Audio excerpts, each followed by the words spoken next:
Tom and Jack for Cultaholic. Owen shared a wonderful tweet before we got underway today from Kurt Angle. It's a video of is it the Emirates? Yes, the Emirates. Good guess. Where Arsenal are playing and the teams are coming out to Kurt Angle's theme. Kurt Angle has tweeted this out saying, Arsenal using my theme song. The only thing missing due to COVID is 30,000 fans chanting, "You suck." Can we ascertain from this, Jack, that Angle is a Spurs fan? I think so. I think that Kurt Angle loves Tottenham. Have you got a football team, Tom? Do you follow a football team? If I have a football team, it would probably be my dad and my brother's football team, which is West Bromwich Albion. Oh, the Albion. Up the Baggies. Fair enough. So that's your family. If you had to follow one. If I had to follow one, it would be that one. Good luck in the Ding Dong Derby this weekend against Wolves. What topical excellent stuff. Boing, boing. Here's your headlines. A huge gimmick match is being planned for Royal Rumble 2021. WWE stars are getting annoyed by the Thunderdome. And we've got an update for you on an injured Raw star. We'll get to that in a bit. Royal Rumble around the corner, the most wonderful time of the year. Love myself some 30-person shenanigans with time limits between each entrant. But this year's Royal Rumble starting to take shape, and we have potentially another match being added, don't we, Jack? We do, because Dave Meltzer's been shedding some light on the situation as we head into the Rumble, saying that we have another update on the Royal Rumble show. The only official bouts, he reminds us, are McIntyre versus Goldberg for the WWE Championship and Roman Reigns versus Adam Pearce for the Universal title, although he did mention that he wouldn't be surprised if they changed that so that it was Reigns versus Owens or Nakamura. Personally, I think that it'll still be Pearce, I think they'll still do a fun... I want it to be. There's something about that lineup for the Rumble. McIntyre, Goldberg, Reigns, Adam Pearce. That is like leaving Here Comes the Pain on career mode. Just automate. Definitely. But there's another one added, isn't there? There's something else potentially coming.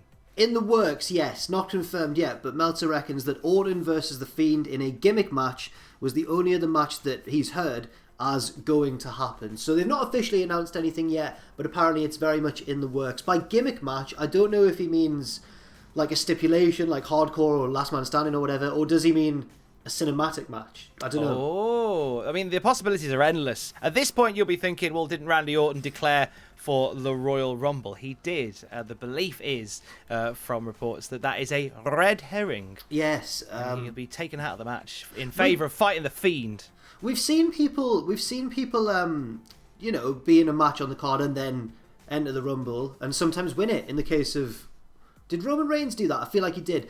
But you'd imagine that after a match with the Fiend, whether he wins or loses, Orton's not going to be in any state to compete in the Rumble unless he hypnotizes him and he starts to batter people on behalf of the Fiend. Maybe. Where have I got that from? I don't know about that. I feel like they would want to keep them separated. So like an Orton would remove himself from the Rumble in favour of fighting the Fiend in some shenanigan. But in terms of what that could be, as we said just then, possibilities are endless. We've just had an Inferno match between the two back at TLC. Yeah. So where'd you go from setting someone on fire?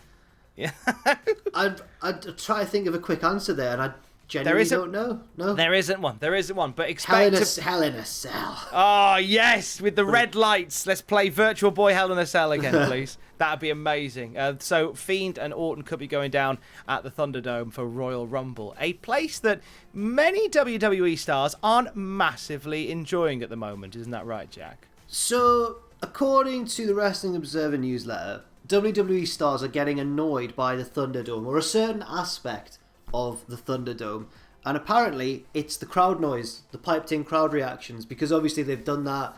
It's finally, in a curious way, given WWE exactly what they want, which is fans that they can control and make cheer and boo for who they want to cheer and boo.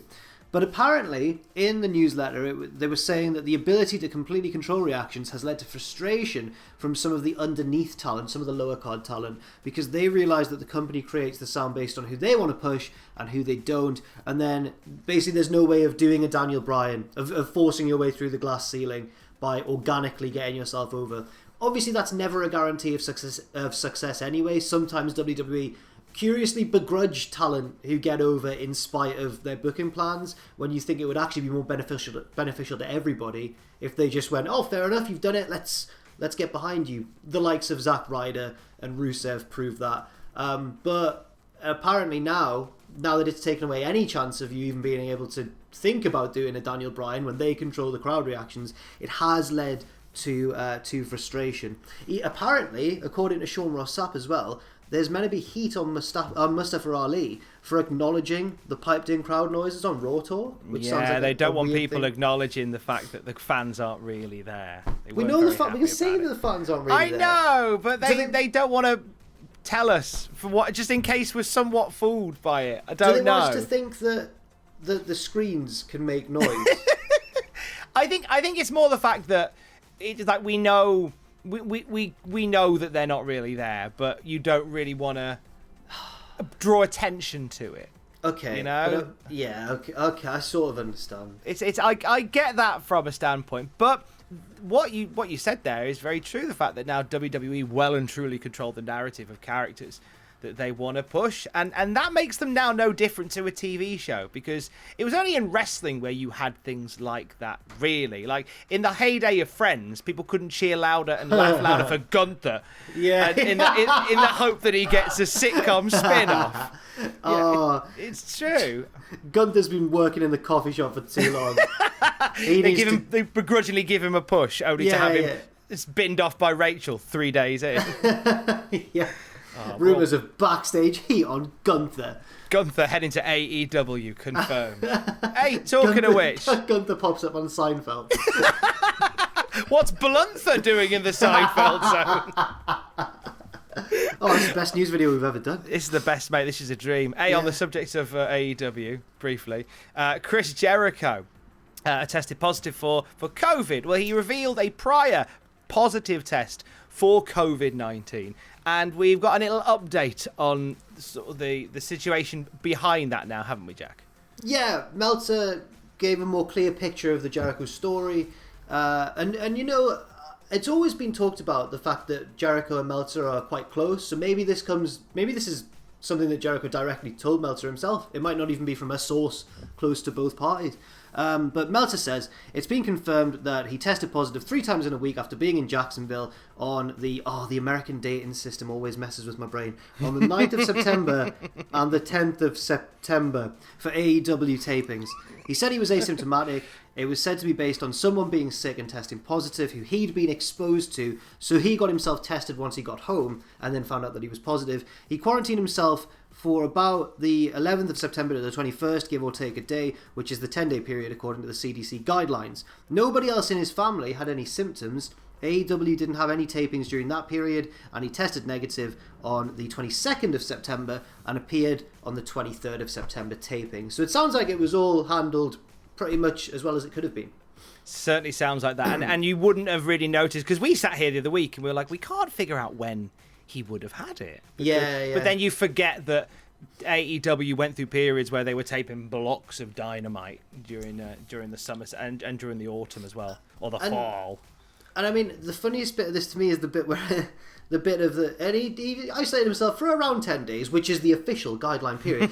At school once, right, in English, we had to get up and do a presentation on something as part of our A-levels, and or maybe it was like year 11 or something. Anyway, and I happened to be sat closest to, like, I think where the teacher was sat watching the person doing it, so she just gave me the stopwatch and went, "Can you just time each one?" And I was like, "All right then, miss." And my best mate got up, and his was too short, and I added on like a minute for him. She was like, "How long was he?" And I was like, "Oh, he went about 5 minutes there, miss." Oh, mate. And she was like, "All right, cool." And I thought, just lied for my friend, and he knew as well. And I think that might be what Dave's done for Jericho. Dave's like, yeah, for 10 days. Yeah, 10 about days. 10 days, be fine. It'd be fine. Dave, naughty step with you. Just to clarify, I don't actually think that, Dave. I don't actually think that was just a joke. I believe it fully. He did think it, but plans change. New Japan have an announcement coming up in the next 10 days, give or take, depending on the CDC guidelines, about some big movements in 2021. What's happening, Jack? The US TV deal is expected to be announced in the next 10 days. So once again, in the Observer, we do know that AXS has wanted New Japan back, but that the television deal in the US is not with AXS and is expected to be announced within the next 10 days. We don't know who it's with. Now, I've been trying to think, how big a network, how big a slot could New Japan be getting? And at the moment, maybe I'd think, well, maybe not that big, given the fact that, we've already got WWE and now AEW. But maybe that means that networks are more likely to think, well, they've got a wrestling promotion, we should get a wrestling promotion as well. I don't know how it works, really. Yeah, you have these periods of time where wrestling becomes on vogue, and you would suddenly, because of the success of other companies, people go, well, we want a piece of that. Any wrestling companies knocking around right now who want to get on board? And we've heard a few, like OVW got a TV deal relatively recently as well. And so there's a few other places, and I know a lot of them have started streaming. There's promotions with streaming deals with Fight TV. MLW got themselves a new streaming deal. So, I mean, there's a lot to be had out there, and I think there is like a coolness about wrestling again. I think there seems to be that in the mainstream, and I think New Japan will. Do you think it's the right time for New Japan to enter this market? That's a good question. There's a lot of factors for and against it, isn't it? I mean, most notably the lockdown, the pandemic. Yeah. But even if it wasn't for that, you could say that maybe it's a bit of a difficult time with AEW and WWE, scooping up all the talent. At the same time, you could suggest that maybe there's no better time for it because it's exposed more people to wrestling and because AEW seem inclined to work with them. So I don't know, actually. That's a question you could really think about quite a lot. Will you watch a New Japan TV show? Tell us in the comments down there, like how willing you are to watch. If one turned up on a network that you had, would you make time to watch it on top of other things that you do? Somebody who will possibly be a part of that. We continue to play the hokey cokey with him. It's Jay White, Switchblade. A little bit more on him today. After our bulletin this morning, what else have we got, Jack? Yeah, we mentioned earlier on today that he was. What was the story we mentioned earlier today? It was only a few hours ago. Earlier on, so Jay White was put on the New Japan Pro. He was on the New Japan website. Then he was taken down. Then he was put up with a new bio, and then 4 hours later, he got taken down again. Yes. So they've now taken his bio off the website. But the update now is that he is being advertised for Budokan Hall in March, and basically New Japan don't tend to do a WWE. They don't tend to advertise people if they might show up. If they advertise someone, the chances are they are going to show up. So it seems to imply that it is more likely to be a storyline rather than JY genuinely letting his contract run down and genuinely wanting to move elsewhere.